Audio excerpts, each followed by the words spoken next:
Hey guys, welcome back to Comicphiles. It's a new week and that means more comics. My wallet has definitely taken a hit this week.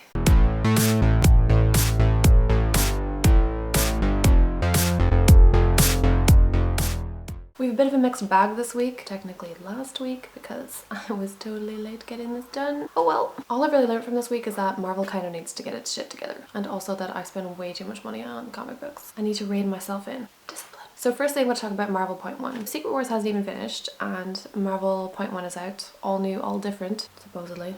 I'm kind of okay with spoilers. I'm not really that, fussed about them. It's not going to ruin a story for me. I kind of like to know what happens before it happens. It's control freak nature, I suppose. You don't get very far into it without immediately tripping over spoilers everywhere. If you're reading Secret Wars and you don't want the ending to be spoiled, or even teeny tiny details, like if you're super into not wanting to know what happens or what characters survive and what ones don't survive, then don't go near this. Buy it now if you want to, but keep it in your closet or something until Secret Wars is done. I don't really know what they were thinking. Marvel these days is kind of just, especially with Secret Wars as a whole, I mean, there were so many different side stories. It was kind of just like you didn't even know which ones to go for, which ones were really important. There were just so many, and I found myself constantly like buying up different ones. Every time I bought them, it was like, they would be good and everything, but always at the back of my mind I'd have, you didn't buy the other one, you didn't buy the other one, you've missed something. So even if you read the main Secret Wars series, you're just gonna miss out on so much other important information. As for Marvel Point 1 though, getting back to the point, it's kind of okay. It's not really anything to scream about. There's a few cool characters and a couple of nice scenes in there with really great art. I can't fault the art. It definitely has potential. If you're interested in reading it, then get it, but don't read it until you finish Secret Wars. Next up is The Unbeatable Squirrel Girl. I know a lot of people really like this series, but it's so not my cup of tea. She's just super annoying. Her face really freaks me out. Like, her face reminds me of Chucky. And I don't know if it's just the way she's drawn, but the art in general is just not really, it's not the style I'd usually go for. I'm not usually a fan of talking animal sidekicks, which I know is probably a really unpopular opinion. They've never really appealed to me. They always kind of just seem like really irritating. I'm fine with like monsters or, the undead or ghosts or anything like that. If they're sidekicks, brilliant, bring it on. But when it's regular animals, I don't know why, it just gets to me. I'm just like, boring, skip. I definitely won't be reading issue 2, and I know a lot of people really like it and it's probably fine, but I just didn't enjoy it at all. Next up is Beauty number 2. I got the first issue a few weeks back and I loved it. It's a super interesting premise. It's about an STD that everybody wants because it makes you beautiful, but there's some dodgy happenings going around and people don't know if it's related to the beauty or if it's just a coincidence. Having the beauty isn't all perfect skin and full lips. There's a lot of problems with it. So that was really interesting, and the characters are quite compelling as well. It's really grounded in reality. I mean, it's fiction, but if this was a real thing in the world, I can see these kind of events happening and these kind of issues, especially when it comes to relationships and friendships and how you perceive the people around you. If you haven't picked it up yet, you definitely should, because issue 2 was even better than issue 1, and hopefully it continues like that. Next up is House of M. This is actually the first X-Men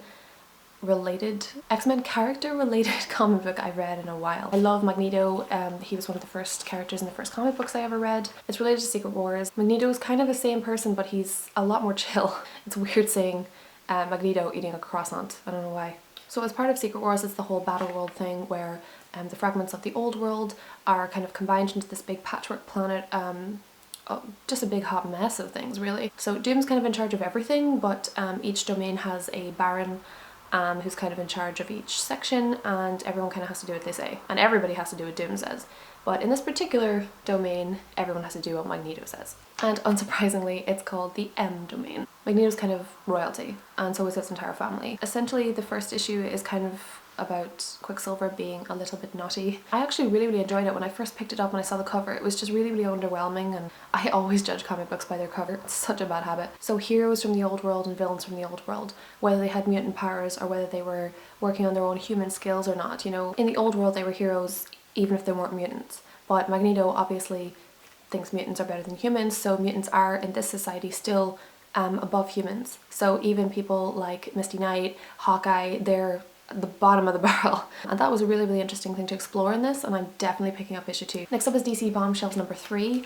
I have loved the Bombshell series from day one. It's so good. I mean, not only is it visually stunning, it's really witty. The story in this issue was a little bit lacking for Wonder Woman, because the way that she is kind of I mean, she wasn't officially enlisted in this issue, but next issue, you know, she's about to be. It was kind of disappointing.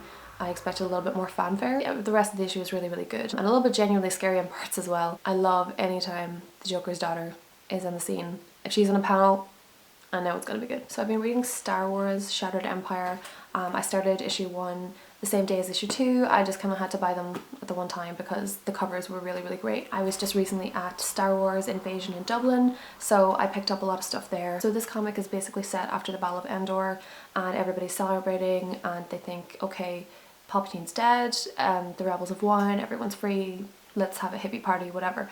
And no, that's kind of premature. It's not done. I only started reading Star Wars comics quite recently. I'm kind of wondering to myself why I didn't start sooner. They are so good. I really, really love the art in this, but there is one quite glaring exception to that, and it's Leia. For some reason, it seems like the artists have tried really, really hard to make the character look like Carrie Fisher, who played Leia in the movies, and they really get her face all wrong. I mean, it's kind of inconsistent, which is surprising because if you have a picture of someone in front of you, you'd expect the face to stay the same, but it doesn't. Like, it just looks really, really odd, and I think that's because they're just trying so hard to make her look like Carrie Fisher, and it's super distracting. I mean, sometimes she looks just really, really strange. The series itself is so good, and if you are like me counting down the minutes to The Force Awakens, then you might want to pick this up.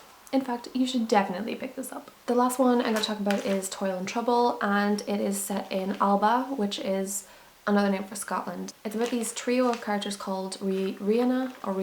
I don't want to call her Rihanna. Rihanna, Kat and Smerte, and they're kind of these spirit goddesses that protect the land. Smerte is the main character, and she's kind of like Merida, but way, way more ruthless. Whenever she first appeared in the comic, it was like she was coming out of the sea, and I was kind of just like, oh, this is like The Little Mermaid. No, it's not like The Little Mermaid. A lot more bloodshed. So she has a really cool look. She has these like pincers kind of coming out of, no, they're not pincers, what are they? They're just spikes. They're spikes coming out of her all over the place. Then there's Kat, and she's kind of a tree person, and she has this pet serpent called Paddock who lives in her hair, not like Medusa, in a much cuter way. And then there's Rihanna as well. She's definitely the baddest of the group. She kind of transforms into an eagle, and she has not a pet eagle, kind of like a companion. The three of them are tasked with protecting Alba, even if that means destroying the lives of individual people so that it's for the greater good, really. There was a great scene where they go around this camp and, you know, they don't want to, but they project these awful images or prophecies or something into the men's heads, or eyes, or they touch places. It sounds bad. It's a great story about kind of duty and honour and what needs to be done and sisterhood, but it was very confusing in parts. The names kind of mashed together, and it was difficult to follow sometimes. It's going to come in 6 issues, and I can see myself picking up all 6 unless issue 2 is dire. So that's it for this week. Please let me know what you guys have been reading in the comments below. Do you agree with what I've been saying? Do you hate me because I hate Squirrel Girl? Make sure to subscribe to our YouTube channel if you want to see more from us, and check out thearcade.ie for articles on geek culture, gaming, all that great stuff. Thanks for watching. I'm Mary, and you've been watching The Arcade. If you watched our first ever Look Crate unboxing video, you know that I was less than impressed with September's because it was terrible. But anyway, this is a new month, so I'm optimistic. I really hope this box is good.